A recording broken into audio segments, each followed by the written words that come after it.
Good morning, everybody. Mark Clements, Artistic Director of Milwaukee Rep, continuing the What's the Tea series, where we share a cup of tea over the virtual kitchen table, British style.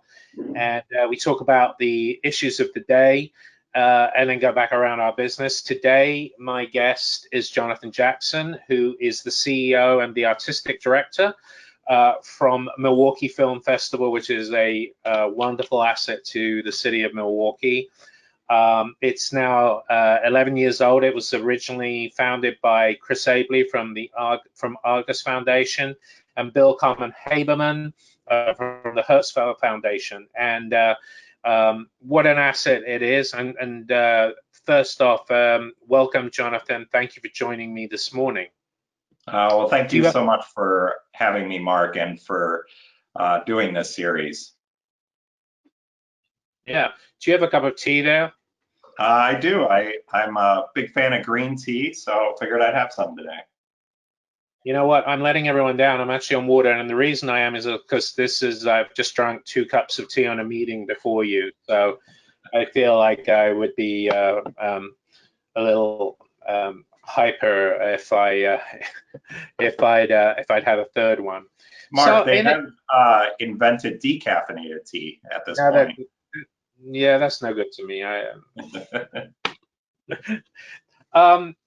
So actually, in full transparency, I'm going to tell our viewers that we recorded this interview about 10 days ago. Just maybe 2 weeks ago, just under 2 weeks ago. And actually, as we know, in the country, in the last 7 to 8 days, a lot has occurred. As we are on June 5th. Is it June 5th? Yes, today. So, correct. Or 6th. So we felt like having done that interview, which was great fun, that we also it felt like to put it out in this time. And this is just an example of how the socio-political seismic changes that are happening in this country, dealing with COVID in one crisis and then another crisis with this racial and social injustice tragedy that we have playing out in the country and that is coming to a head through recent events, and how that's impacting us. And so much has changed literally in the 10 days that we kind of did this. And we felt actually that when we were on another call together, another Zoom meeting with our arts leaders in Milwaukee, that this was kind of prudent maybe to revisit that. So I think here we are, and I'm glad we made that choice to just reflect on what we're dealing with in the city and how our organizations are playing a part in that right now, and how that is evolving, because this is moving so quickly.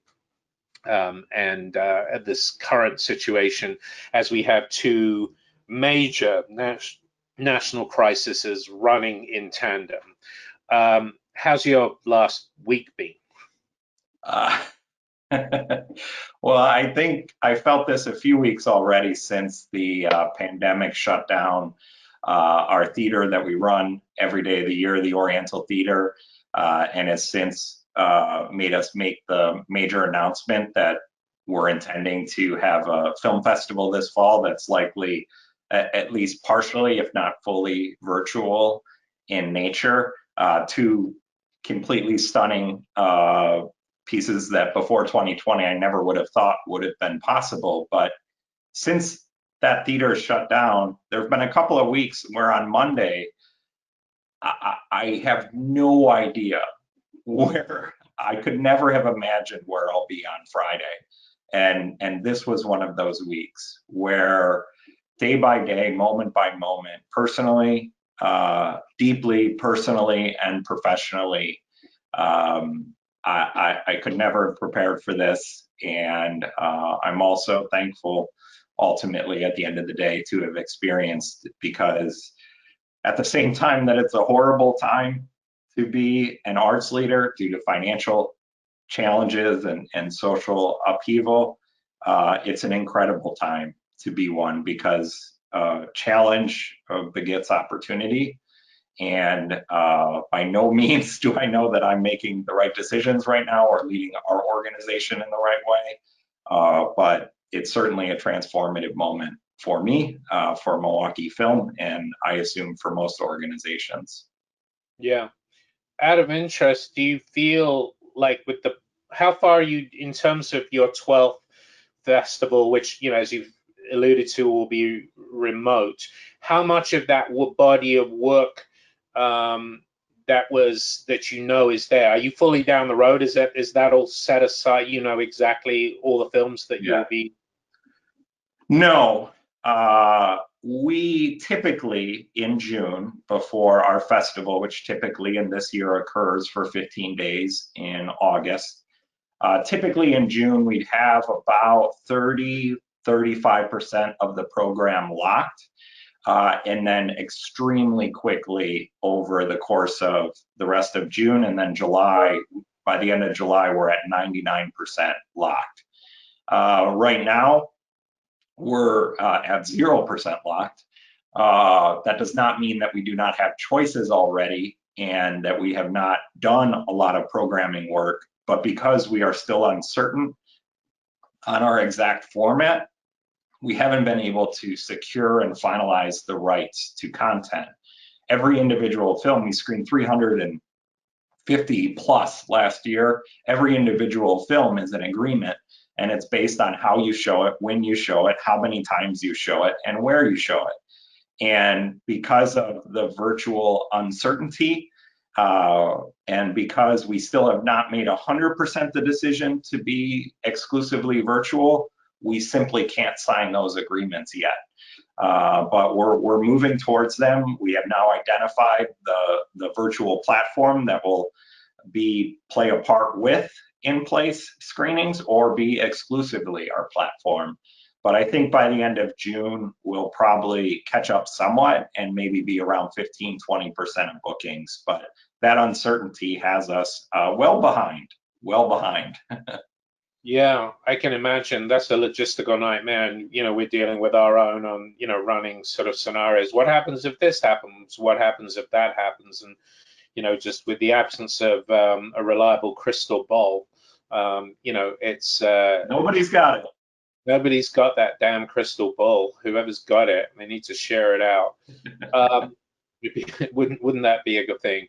Do you think that the current situation that's happening in our country outside, I don't mean the COVID one, the social racial injustice issues that are playing out on our streets every night with demonstrations and curfews, do you think that could affect the slant on your work or the choice of films that you may veer towards? Is that something that's crossing your mind right now from the artistic director point of view? Yeah. It's an interesting question, and there's a couple of levels to the answer. One, Milwaukee Film, you know, we run the Oriental Theater year-round. That has 3 screens, and we're constantly putting content on those screens. And we try to stay somewhat fluid and not just exclusively rely on whatever the movie of a particular moment is or whatever is being released by either the micro distributors or the major distributors that are films of good artistic value. When the Oriental Theater shut down, we launched Sofa Cinema, which you can find on the Milwaukee Film website right now, mkefilm.org. And we function that like a cinema where every week there's new releases. And so a unique opportunity came up with a distributor we work with quite frequently where we think it is Friday morning as we record this.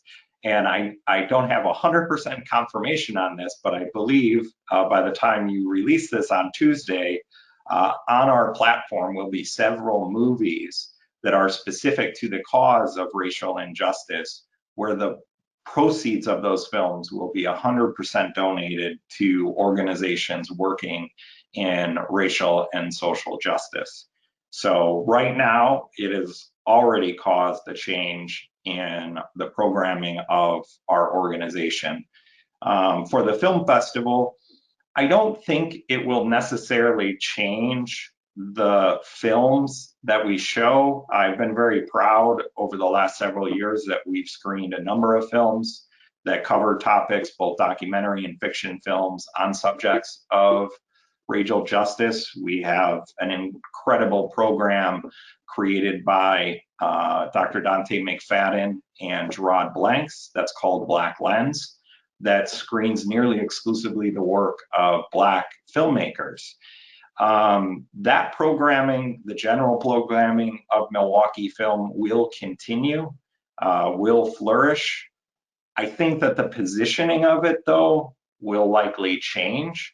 And one thing I realize is that I feel, and I've said this publicly a number of times, and it usually gets laughs from the audience, and frankly, that's why I say it. But I've said a number of times that I think I said it even at our sponsor kickoff last year, now that I think about it, that I am surprised by the content of some of the films we show that we get away with showing. And I just don't think sometimes people either stay up late enough to watch the movies we show, or maybe fully consider it. Maybe I'm not giving them enough credit, and that they do. But there is very strong content in the work we show. I think that in 2021, we will probably show a lot more, because I think you're going to see a ton of work spring out of this moment. Documentaries obviously covering everything that is happening with our country, in our streets at this very moment. It takes time to make those films and to make them right. We try not to just show films that have been thrown together. You'll see those often appear immediately, and usually they're not quite done.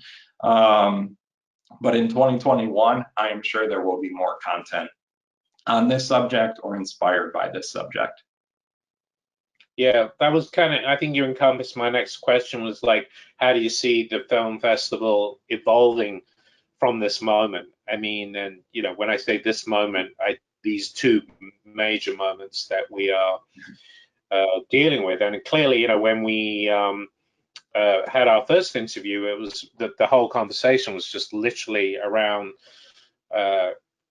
COVID-19 and how we're coping with that, what the mechanism will be for our organizations opening again safely, what the mechanism will be for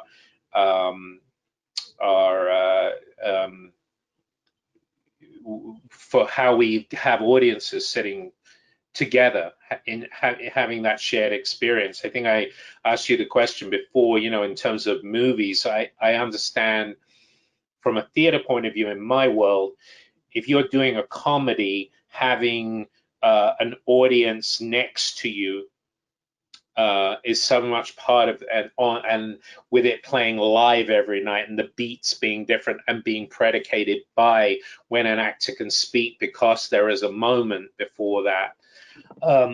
How that is with film, and how important, not just with comedies, but the shared experience of watching a movie in a cinema, this is my British roots coming out, together as a shared experience, as opposed to sitting with awesome headphones on, on your HD laptop computer, seeing it perfectly. What are those two experiences? Because really, you're in the business this year. You may be more in the business of showing us films in that capacity. But what is the thing about a film festival and the collective shared experience that you love and that you think is unique to your field? Yeah, I regret to say that I think it's everything, and that has sort of been a founding principle for our organization and our investment in our festival and in our community. It is that togetherness. It is that experience in the dark, staring at the light in silence together in a packed auditorium, that one experiences cinema. And yes, we're about the art. We're about supporting artists. We're about curating great art, but that art doesn't take place in a vacuum.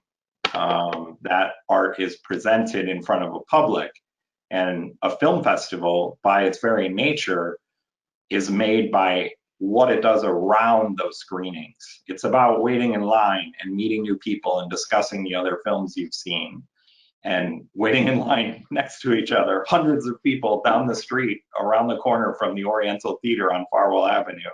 I'll know the pandemic is gone when I start seeing those lines again, and I can't wait for it. But it's also about the interactions with the artists who come into town to present their work. I mean, we can't right now invite artists here to come into town, to fly on a plane and to commingle with our audience here. It just doesn't seem right to me. It's about the conversations that we create afterwards, where people who all came together to see a film they might not even know anything about, that a friend just told them to see. It's about the opportunity for random and actually created and fostered conversations that occur after that. So as much as we can do a virtual festival, you know, it's not just about programming and selecting the films. Right now, we are actively working on and trying to figure out and watching our peers around the country to look at the platforms and the tools that are being utilized to create those conversations in the virtual environment. You know, I'm a little optimistic that something can be developed there, because I myself have found, you know, virtually I'm still working from home. I haven't gone into the office. I haven't done an external meeting, external from my home, which is just so bizarre, since this whole pandemic started. And yet I'm more connected to more people in the arts community and even nationally in my industry than I have been before, because we're all going through this together. So like my work experience, I'm feeling some strong connection. I hope that might be able to happen through the film festival as well. So there's optimism there. There's a vacuum there right now because we don't have the tools yet. And then finally, I know, you know, you're an artist, you love art, you love to appreciate art.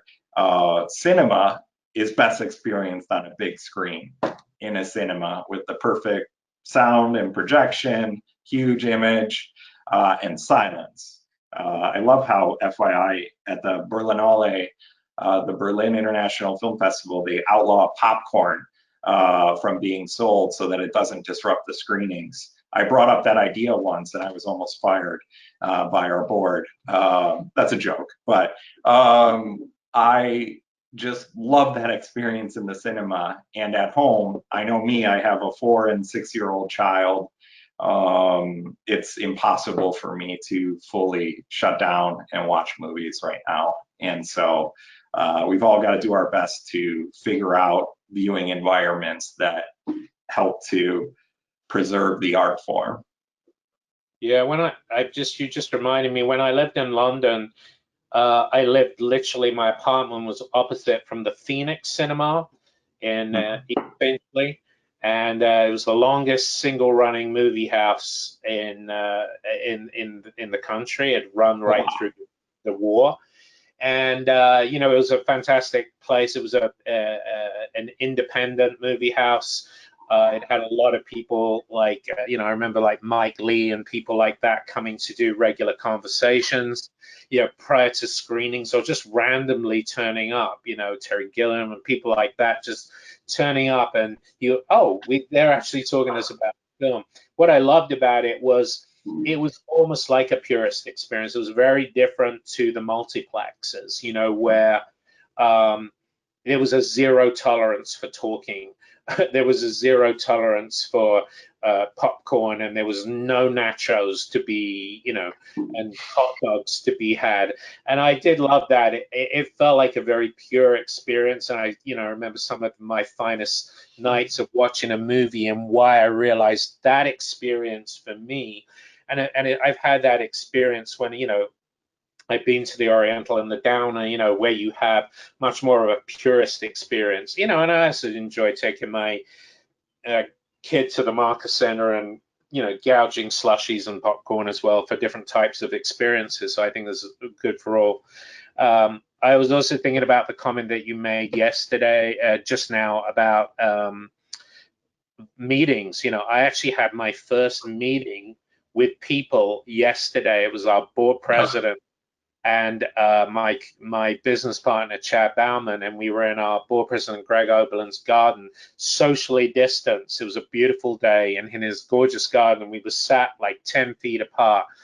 And I just realized how much I have missed me being in a place where, look, I can see you now perfectly well. We've actually had no glitches, famous last words, on this call.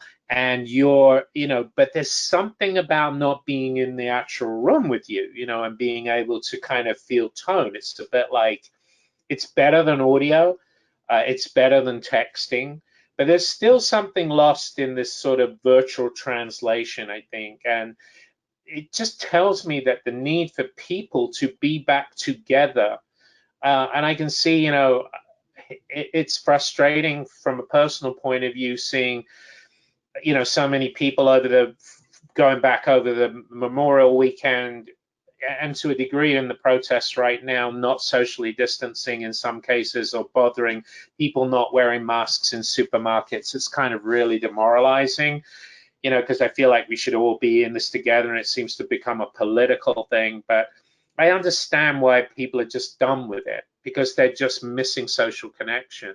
And we're very fortunate. You have 2 kids, and although that sometimes, and I have one, and that's sometimes all young kids, and that seems to be something you wish maybe you were single, or just with your partner in that I never moment. said that, Mark. No, well, yeah, I'm sure it must have flashed your mind, and as you're like super saintly. But I mean, it's actually all the wonderful things about that actually do give me a lot of joy.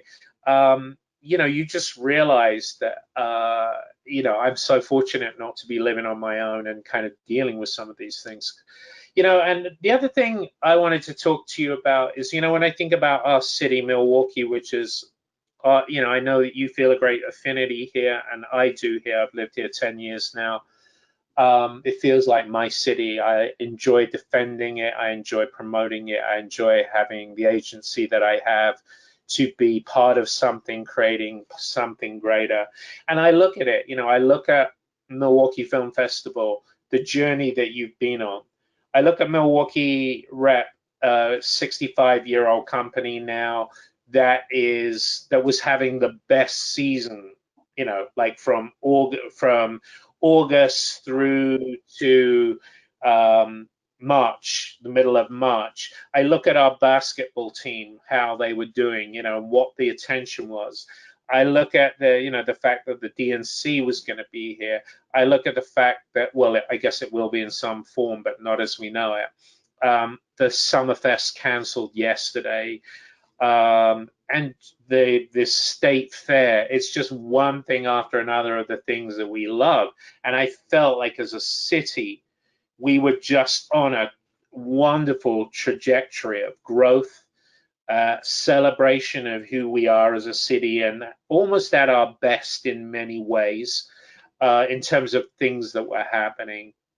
And of course, underneath that has always been an underbelly. We've had the Milwaukee has always had that tag of being the most segregated city in the United States for many, many decades. And now with the confluence of COVID and the recent uprising through the protests against social justice, that suddenly everything has come to a crashing halt. And it's hard. Sometimes I wake up, and I open my eyes and I go, yeah, this is really happening still. This was not the bad dream. This was not the Netflix bad movie dream. Here we are in this. What is getting you out of bed in the morning, with all of that? Is it hard? I mean, is it tough? I was getting nervous there. I thought you were going to ask me to solve this. If you have an answer, we'll take it. Yeah, well, Oh, I think I said earlier in the conversation that I do have power, and you even said just in that question the agency that we have in Milwaukee. It's much more powerful to be a leading film organization in Milwaukee than it is to be a leading organization in New York, because you have so many others with you. But I believe that Milwaukee Film's success has been, a result of a ton of hard work by a ton of people, some vision, and the unique nature of Milwaukee to get things done if people believe in it. And when the convulsions of this week started after the murder of George Floyd last week, I was lost and just emotionally wrecked. And it was, I think, an accumulation of what has happened so far this year. And then ultimately, very specifically, how our government has responded to this moment. And I felt hopeless and powerless. And a couple days into the week, it started flipping a little bit, still feeling sad, hopeless, and powerless. But what I realized is that I do have agency, and I do have an organization, and I do have a community. And what I started to try to do in my own way, no idea knowing if it's right or not, but trying to talk and trying to listen and trying to act, working on our organization. And I realized something that I think I realized before, but I would never say it. In the most segregated city in the country, I have an organization whose staff and leadership does not reflect Milwaukee. It doesn't reflect our predominantly minority majority city. And that is deeply troubling, because I realize that in a sense, although the organization has moved and done very good things in the last several years, but it's just not been enough. And so I'm committed to change, and have said publicly now that I'm committed to change and want to be held accountable to that, because I want Milwaukee Film to be part of the solution. And I want the organization I have to be a part of that solution.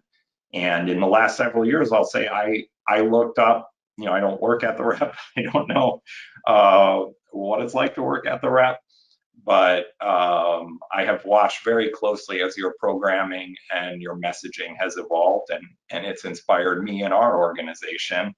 And it's something that we've invested in. And I think it's the programming and the content from Milwaukee Film will continue to diversify, but also our actions as an organization need to change. And we're an arts and cultural organization.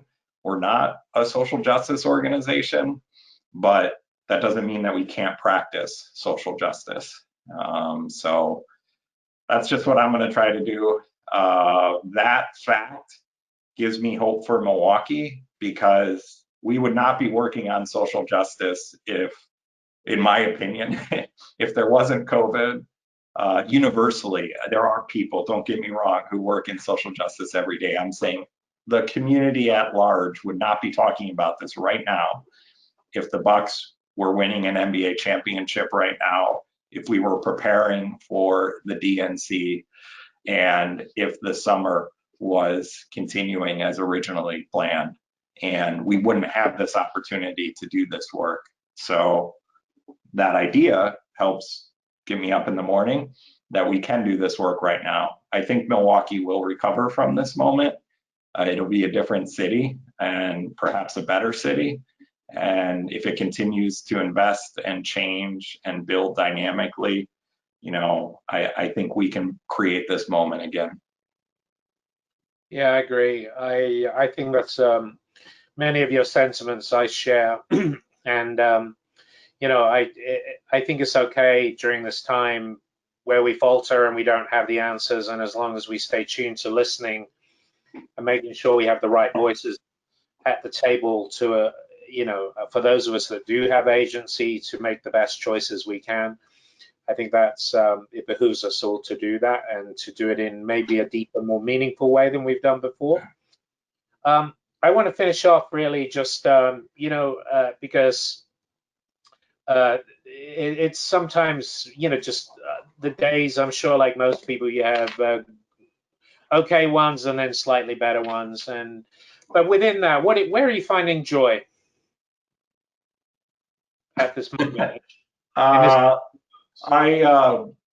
I I was exhausted yesterday around, I don't know, it was like 11. No, it was I think it was 1:30. And my son, who had been with his grandma, uh, came home. He saw me, and the first thing he said to me is, "I want to take a nap.